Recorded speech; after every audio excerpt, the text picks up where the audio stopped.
Welcome to Royal Butterfly 994, a positive Prince Harry and Meghan channel.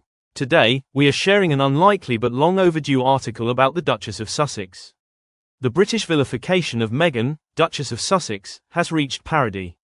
Written by Rose O'Sullivan. Before we begin, please like, subscribe, share and comment today. Support our channel, all the information is in the bio. Let's begin. Follow along as I read the article verbatim. British vilification of Meghan, Duchess of Sussex, has reached parody. We have to ask ourselves why we're still so invested in tearing her down. Meghan, Duchess of Sussex, gave a friend some jam and ice cream and signed the card, HRH, and people have lost their minds.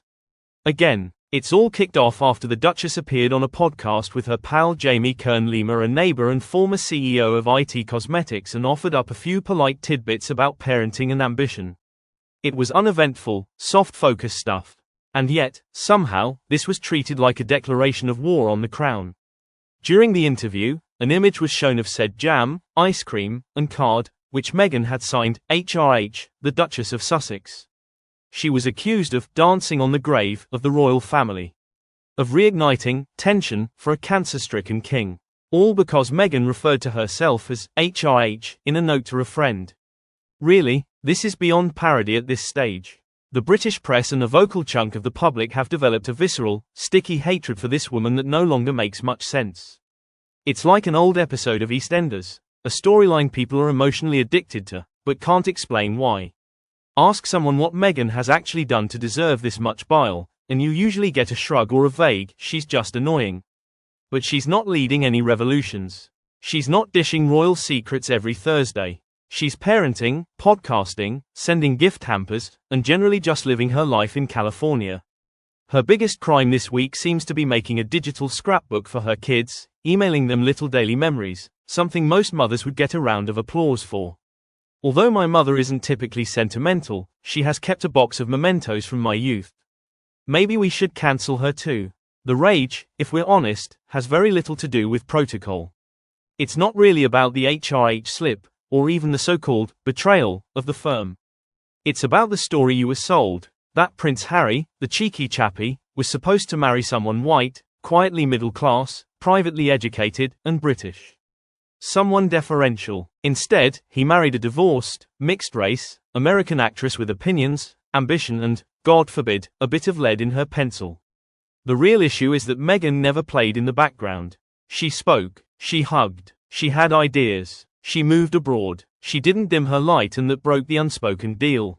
The Diana comparisons we love to romanticize don't extend to Meghan, even though she shares much of the same energy, warm, opinionated, independent. But when it's Meghan doing it, people squirm. Why? Because she's not what people imagined. Because she's too much. Because she didn't know her place and wouldn't stay in it. And whether we like it or not, there's a reason why so many women, particularly women of color, see the scrutiny she gets and just think, yeah, I recognize that. I'm not saying she's perfect. None of us are. But to wish someone this much ill will, to spend your days hoping her marriage crumbles, mocking her every move, parsing her parenting habits like they're state secrets is disturbing. There's something deeper going on. Something we should all be brave enough to admit. Deep down, a lot of people begrudge Meghan for the same unspoken reason. She took Harry away. Not just from the royal family, but from the nation that adored him. Like a jealous mother-in-law suspicious of the woman who's changed her golden boy, we can't seem to grasp why Harry married Meghan. Every royal is subjected to public scrutiny. The Princess of Wales has faced her own storms, most recently with the disturbing frenzy of speculation in the lead-up to her cancer announcement. But with Meghan, there's always been an extra bite. Do I agree with everything she does? Of course not. No one should be above criticism. But does she deserve the scale of hate, the threats, the obsessive commentary? Absolutely not. At some point, we have to ask ourselves why we're still so invested in tearing down a woman who married a man, moved country, had children, and chose a different life.